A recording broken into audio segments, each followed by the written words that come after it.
Hello everybody, hello la famille, j'espère que vous allez bien, j'espère que vous portez bien. Alors oui, je sais, ça fait longtemps, j'ai pas fait de vidéo. C'est simplement parce que vous le savez déjà, je suis super occupée. Que ce soit ceux qui m'écrivent par mail, que ce soit ceux qui m'écrivent par WhatsApp, ils savent que je suis occupée. Mais malgré tout, je fais toujours l'effort de répondre à tout le monde et à tout un chacun. Donc, vraiment désolée pour ça. Alors, ce soir, cette nuit, disons que j'ai dormi pratiquement toute la journée. Donc, j'ai décidé de vous balancer toute cette nuit. Ouais, je sais que ça fait longtemps que vous attendez. J'ai pris mon eau. Donc, on est là. On va causer de tout ce que vous voulez savoir de la Turquie et tout. J'ai pris mes notes pour vous. Donc, avant de commencer cette vidéo, je veux pas qu'elle soit longue comme d'habitude. Je veux pas que mes vidéos fassent plus de 15 minutes.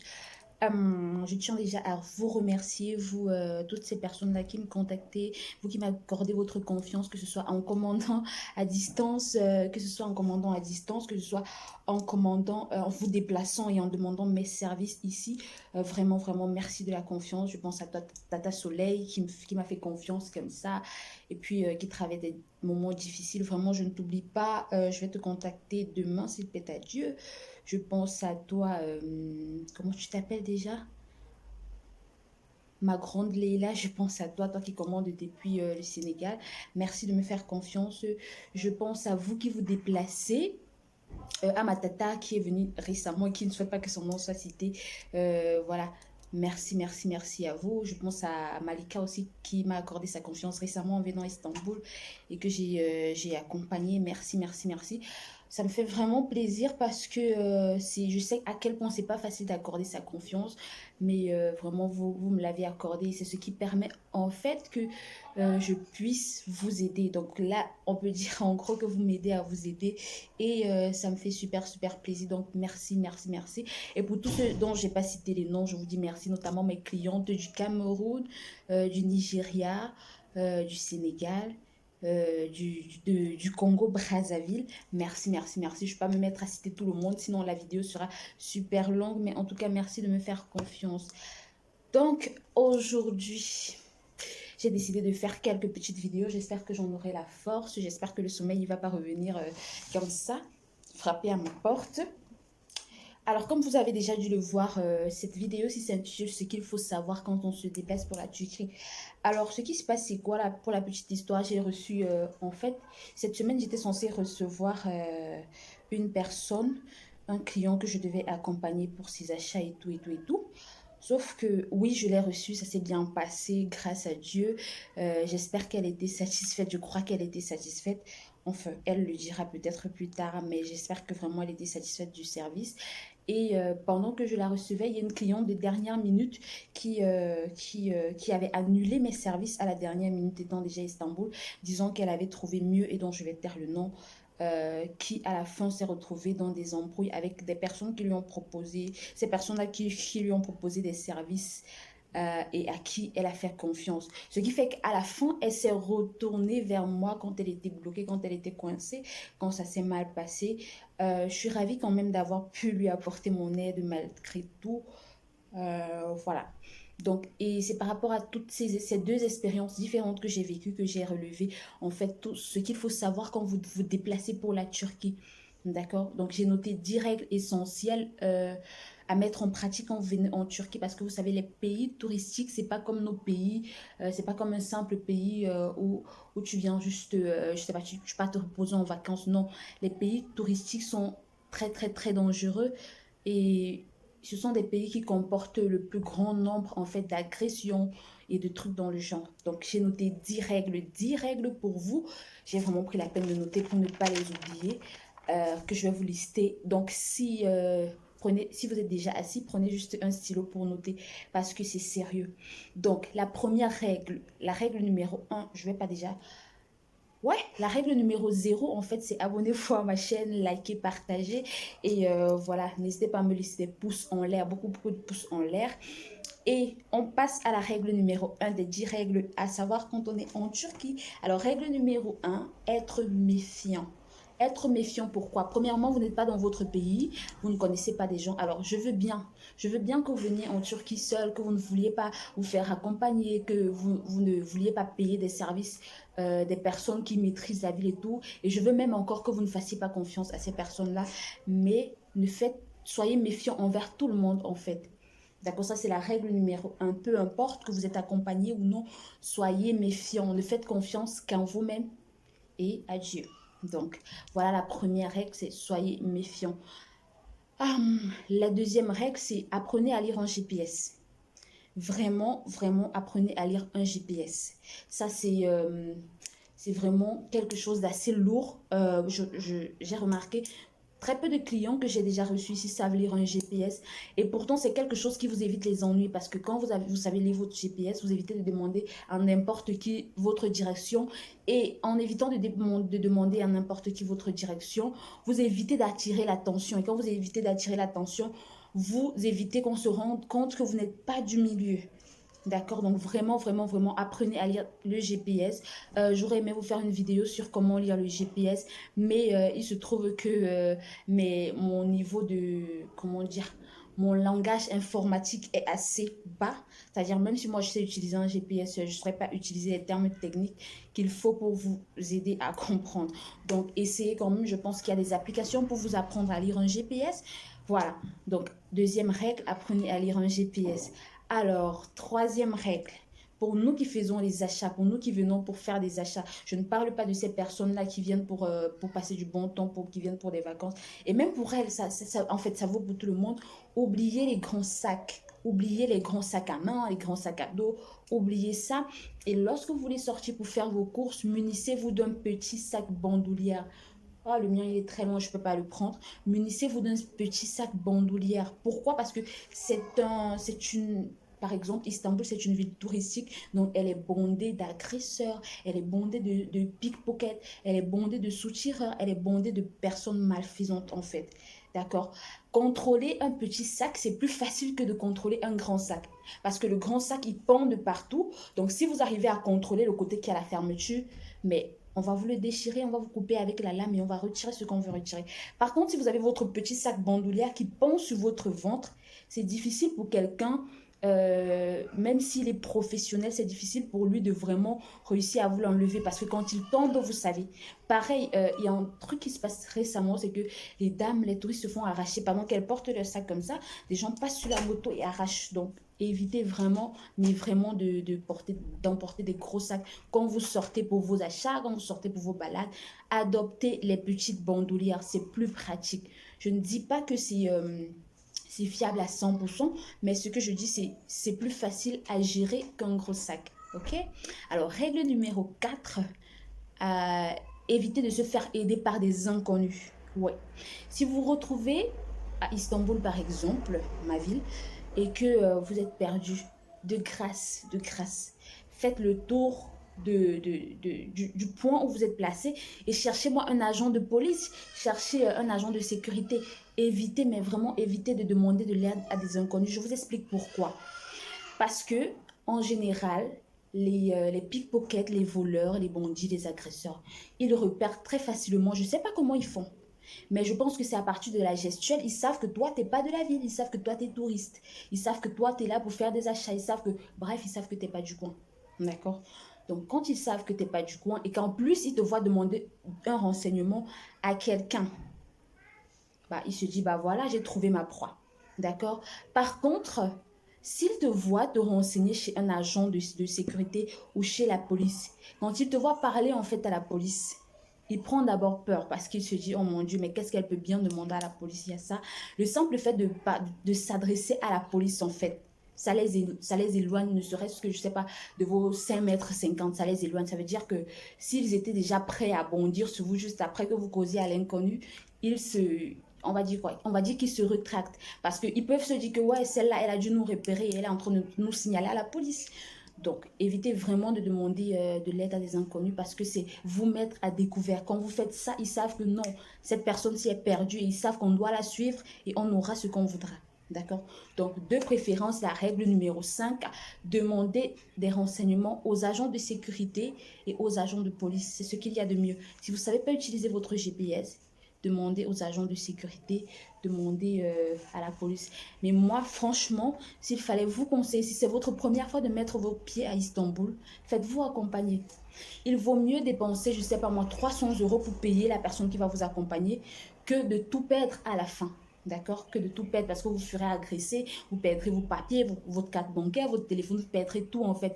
Vous serez là malheureux comme quelqu'un qui n'avait rien au départ. Donc pardon, ma gorge est sec, je vais boire un peu d'eau. Voilà. Donc on passe à la règle numéro 6. Règle numéro 6, ne pas quitter des yeux ses bagages et ses achats. D'accord? Alors qu'est-ce qu'ils font actuellement les bandits, les soutireurs et tout? Ils vous suivent. Quand ils constatent que vous êtes quelqu'un qui est en train de faire des achats, ils vous suivent. Alors, pour ceux qui ont la petite bandoulière et tout, ils se disent, donc, j'aurais mais beaucoup de mal à arracher sa bandoulière. Alors, ils vont vous suivre, vous irez de boutique en boutique, vous allez acheter des choses, vous mettez dans des paquets, des paquets, des paquets.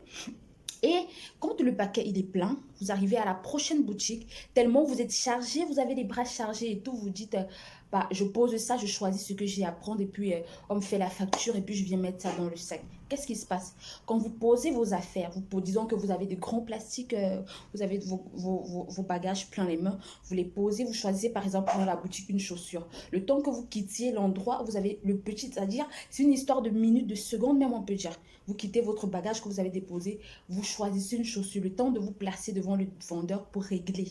Quand vous vous retournez, il n'y a plus votre sac. C'est parti. Donc, tout ce que vous avez eu à acheter, que ce soit la marchandise de, je ne sais pas moi, 200 euros, 300 euros, 500 euros et même 1000 euros, les gars, ils ont porté, ils s'en foutent, ils ne veulent pas savoir ce qu'il y a à l'intérieur. Ils vont se débrouiller à revendre ça plus tard dans la soirée, même s'ils revendent, pardon, je ne sais pas moi, à 1 euro le sac ou à 1 euro la chose. Ce n'est pas leur problème.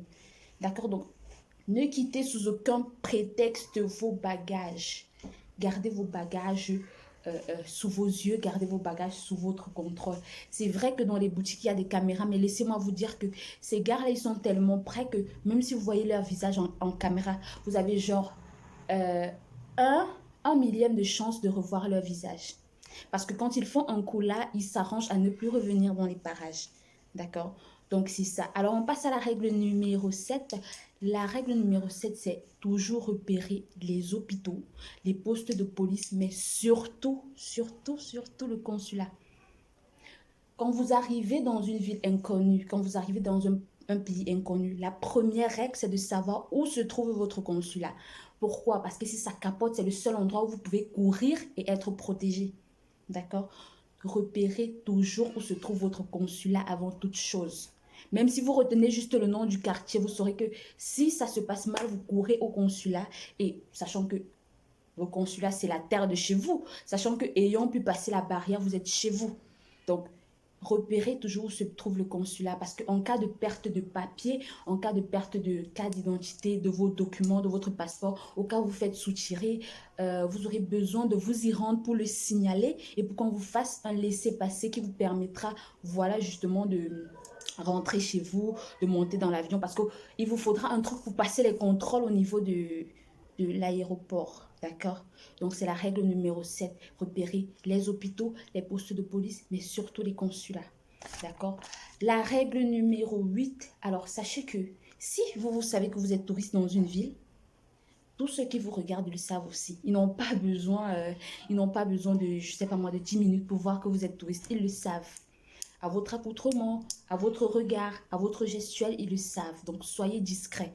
Parce qu'on sait que vous êtes touriste, il faut être discret. J'entends quoi par être discret?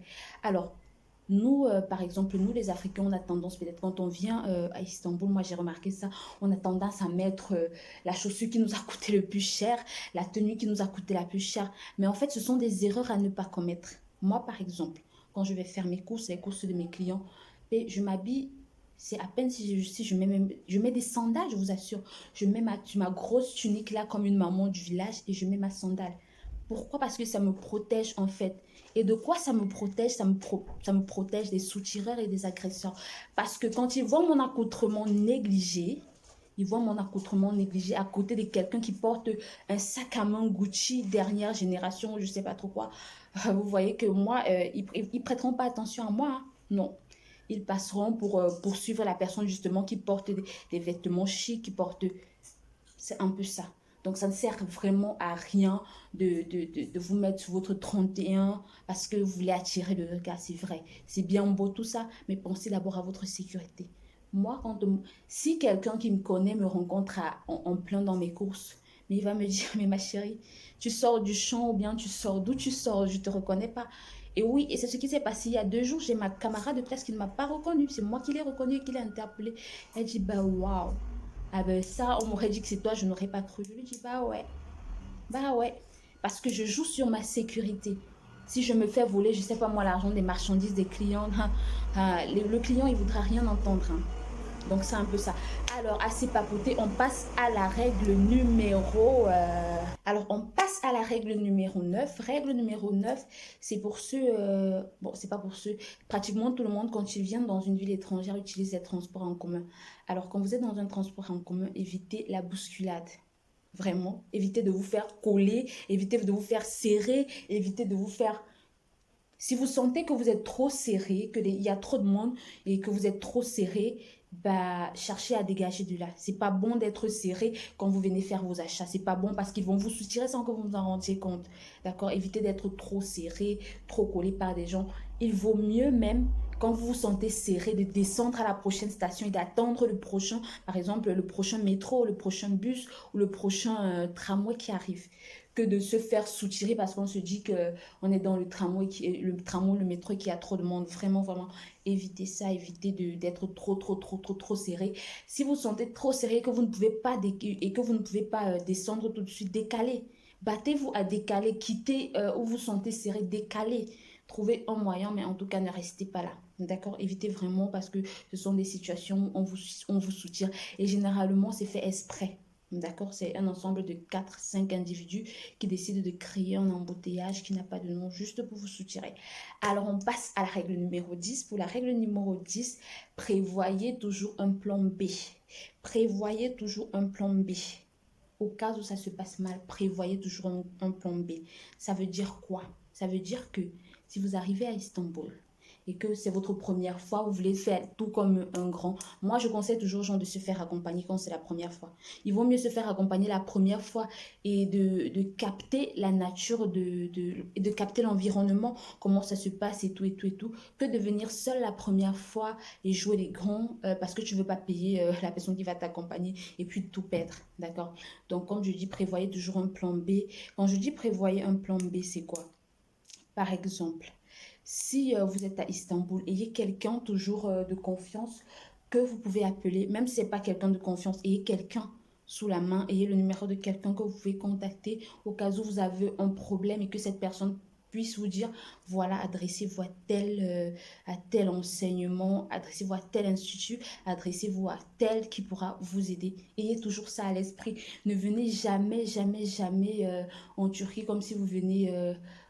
comme si vous alliez en guerre. Non. Et même ceux qui partent en guerre, là, ils ont toujours un plan B, ils ont toujours un plan en tête, ils ont toujours donc prévoyé. Ne venez pas comme si vous êtes en bon voyage. Vraiment, vraiment pas. Alors, c'était tout pour mes 10 règles à suivre quand vous êtes à Istanbul, quand vous êtes en Turquie. J'espère que ça vous a plu. Si vous avez des questions, laissez en commentaire. Si vous avez des remarques, laissez en commentaire. Ou alors, je vous laisse toujours mon mail en description. Écrivez-moi au cas où vous avez besoin de conseils, d'accompagnement, au cas où vous avez besoin d'intermédiaires et de tout le blablabla. Et likez la vidéo, partagez et surtout on se dit à très bientôt pour une nouvelle vidéo.